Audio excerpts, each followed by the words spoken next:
Quran-ı Kərimin ilk isimlərindən biri elə Əl-Qur'andır. Sonra Əl-Kitab, kitab mənasını verir. Əz-Zikr və Əl-Furqan. Və bunlar Quran-ı Kərimin məşhur olan adlarıdır. Əl-Qur'an dedik, onun mənası nədir? Əl-Kitab, kitab mənasını verir və bu da Quran-ı Kərimdə elə bir çox yerdə varid olmuşdur. O yerlərdən də biri Bəqərə surəsinin elə 2-ci ayəsində Uca Allah buyurur ki, Zəlikəl kitabu la raybə fih hudəl lil muttaqin. Müttəqilərə doğru yol göstəricisi olan bu kitabda heç bir şək-şübhə yoxdur. Və məhz burada da Uca Allah kitab olaraq Quran-ı Kərimi isimləndirmişdir. Hicr surəsində Uca Allah buyurur ki, İnnə nəhnu nəzzəlnə zikrə və innə ləhu ləhafizun.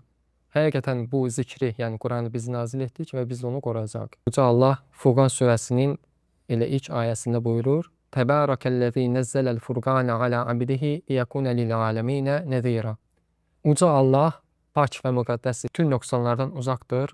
O Allah ki, aləmlərə xəbərdarlıq olsun deyə bu Quranı, Furqanı, yəni haqla batili ayırt edən bu kitabı, yəni öz qulu Muhammedə sallallahu aleyhi və səlləmə nazil etdi.